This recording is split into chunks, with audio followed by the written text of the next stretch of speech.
Assalamualaikum warahmatullahi wabarakatuh. Kembali lagi di channel Saudagar Komputer dengan saya Karis, HP 14 Deki 2614TU, laptop dari brand HP yang bakal kita review kali ini.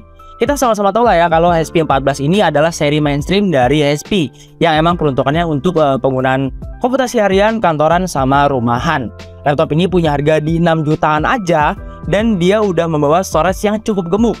Tapi nggak sampai situ aja, saya penasaran sama apa aja yang spesial dari laptop ini. Yuk sama-sama kita bahas laptop ini.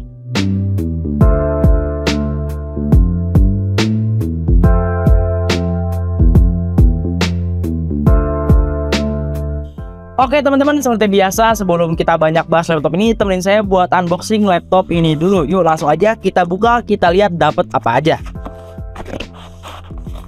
Coba.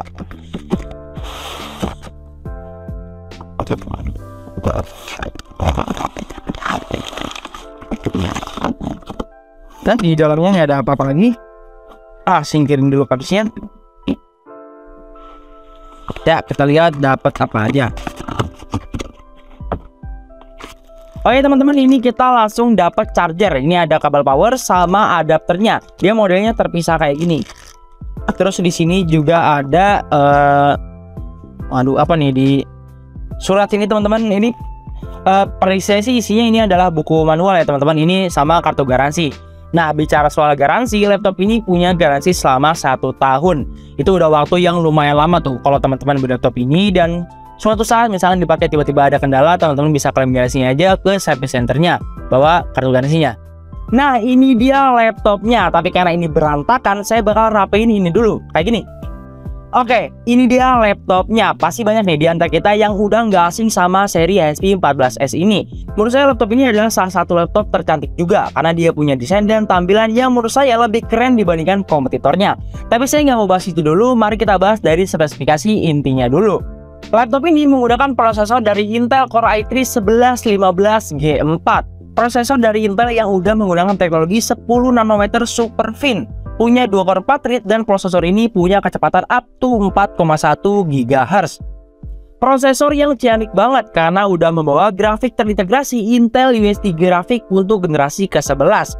Udah support DirectX 12, punya teknologi Intel QuickSync Video, dan udah support juga Intel Clear Video teknologi. Untuk RAM-nya dia pakai RAM berkapasitas 4 GB DDR4 yang jalan di 2666 MHz. Single channel. Tenang, walaupun cuma 4 GB, tapi dia punya satu slot lagi yang kosong. Jadi teman-teman bisa upgrade RAM-nya, bisa tambahin RAM-nya kalau kurang. Menurut saya sih di upgrade sampai 16 GB aja udah cukup lah ya, udah maksimal banget buat dapetin performa yang lebih ngebut lagi. Selanjutnya untuk sistem penyimpanan, laptop ini pakai SSD M.2 NVMe PCIe berkapasitas 512 GB. Berdasarkan Kristaldisk.info, dia menggunakan SSD dari Samsung. Kita semua tahu lah ya kalau SSD dari Samsung itu bagus banget kualitasnya. Buat teman-teman yang belum tahu kualitas SSD dari Samsung, kualitasnya kayak gini. Yang berikutnya untuk sistem operasi, laptop ini dibekali Windows 11 Home 1 bahasa. Itu gratis dan original, bisa teman-teman pakai sampai terus-terusan. Selanjutnya kita ngomongin soal desain dari laptop ini. Nah, nerusin apa yang tadi saya bilang di awal, laptop ini tuh punya desain yang lebih enak dilihat gitu karena elegan dan minimalis. Emang kelihatan seperti desain yang sederhana aja, tapi menurut saya itu bagus banget. Berwarna silver dengan finishing glossy, lengkap dengan logo HP di bagian cover dengan sentuhan chrome. Tapi nggak sampai situ aja, kalau teman-teman perhatiin permukaan bodinya punya alur atau yang bisa kita sebut sebagai motif. Jadi ya oke lah, desain boleh sederhana dan simpel, tapi dengan sentuhan-sentuhan kecil seperti ini bikin laptopnya jadi tambah keren. Dengan desain kayak gini, ukurannya juga masih termasuk normal dan slim. Panjangnya 32,4 cm, lebarnya 22,5 cm, dan tebelnya cuma 1,79 cm. Yang menghasilkan berat cuma 1,46 kg. Laptop di zaman sekarang yang beratnya nggak sampai 1,5 kg itu udah termasuk enteng lah ya. Mudah kita bawa kemana-mana. Yang selanjutnya, laptop ini punya bentang layar 14 inch. 35,6 cm 16:9 yang sudah Full HD 1920 x 1080 pixel. Kecerahannya di 250 nits, refresh rate di 60 Hz, 45% NTSC color gamut. Dan bagusnya lagi udah pakai layar dengan panel IPS. Buat teman-teman yang suka berlama-lama di depan laptop, panel IPS itu lebih enak dilihat.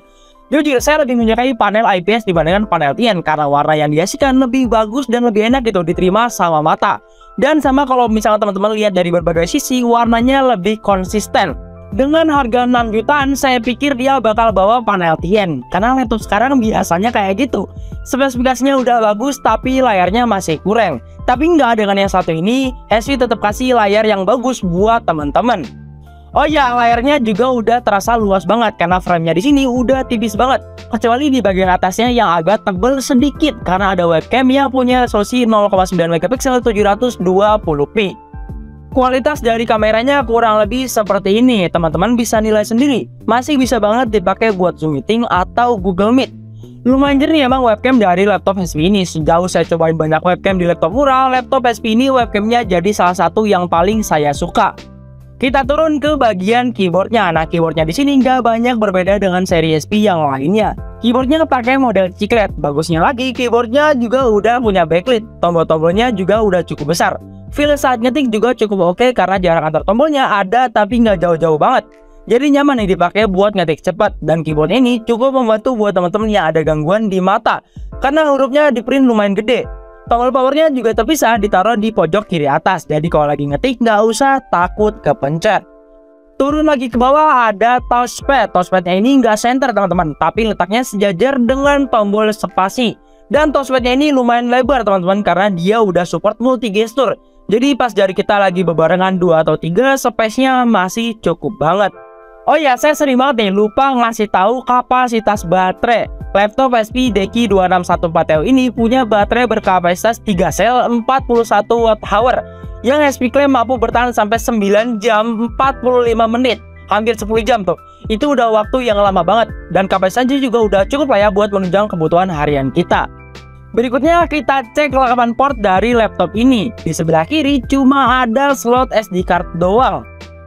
Di sebelah kanan ada lubang charger, port HDMI, 2 buah USB 3 Type A, 1 buah USB 3 Type C, dan ada lubang audio combo jack. Portnya emang kelihatan gak banyak, tapi yang umum digunakan di laptop ini udah ada. Ada HDMI untuk connect ke display eksternal dan ada Type C yang udah kencang banget kalau dipakai buat transfer data. Untuk wireless konektivitas dia udah dilengkapi dengan WiFi dan tentunya juga Bluetooth.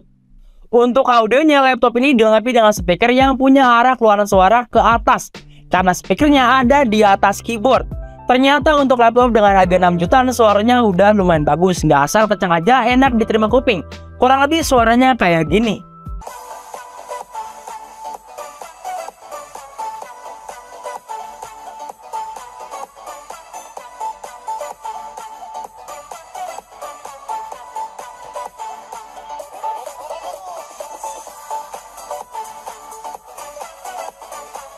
Dimana masih lumayan kan suaranya dipakai buat musikan sama nonton film masih enak banget.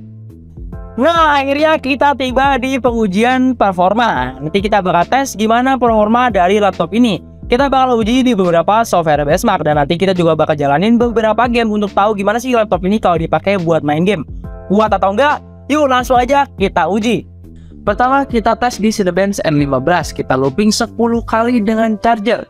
Skor pertama yang didapat adalah 383 poin. Dalam 10 kali looping, skor terendah adalah 315 poin. Dan tertingginya adalah 410 poin. Suhu ketika menjalankan Cinebench N15 10 kali looping dengan charger rata-rata di 65 derajat Celcius. Dan tertingginya adalah 85 derajat Celcius. Suhunya terbilang normal dan setiap satu kali tes turun suhunya juga udah cukup cepat. Berikutnya untuk skor Geekbench. HP 14S Deki 2614 TU yang pakai prosesor Intel Core i3 1115G4 dapat skor single core di 1333 poin dan 2759 poin untuk multicore-nya. Selanjutnya kita coba buat main game dengan kita jalanin CSGO. Kita mainkan di 768p dengan preset low. FPS yang didapat mulai dari 48 sampai 67 FPS, tapi rata-ratanya berkisar di 54 FPS. Ya masih lumayan oke untuk sekedar hiburan aja. Terakhir daripada penasaran dan gak bermaksud untuk menyiksa laptop ini, kita mainkan GTA 5. Walaupun saya juga gak yakin bakalan lancar. Kita coba di 720p dengan preset normal default. FPS yang didapat mulai dari 16 sampai 31 FPS, dan rata-rata FPS yang saya dapat ketika kebut-kebutan di dalam kota berkisar di 21 FPS. Dari sini saya nggak menyarankan teman-teman buat main GTA 5 di laptop ini, main yang ringan-ringan aja. Nah, setelah tadi kita tes gimana performanya, saya kembali ke awal. Laptop ini punya harga di 6 jutaan. Tenang, nggak jauh-jauh kok dari 6 juta, masih berkisar di 6,4 sampai 6,6 jutaan. Itu harga terkini ya, sewaktu-waktu bisa berubah. Laptop ini termasuk bagus di harga segitu karena dia udah pakai Intel Core i3 1115 Gen 4. RAM-nya kenceng di 2666 MHz dan bisa di-upgrade juga.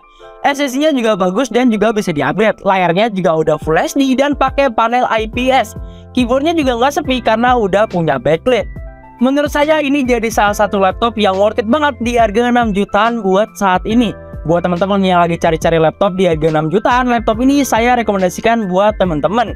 Buat yang pembelian seperti biasa, nanti saya bakal sematin di kolom deskripsi. Oke, mungkin cukup sampai situ aja. Seperti biasa, saya mohon maaf kalau ada kesalahan dalam penyampaian informasi. Terima kasih teman-teman sudah menonton. Jangan lupa like video ini, komen kalau ada pertanyaan, dan share video ini. Jangan lupa juga nih teman-teman subscribe channel YouTube Saudagar Komputer dan aktifkan lonceng notifikasi biar teman-teman gak ketinggalan kalau ada video terbaru dari kita. Follow juga sosial media kami yang ada di kolom deskripsi. Sampai jumpa di video berikutnya. Terima kasih dan salam teknologi.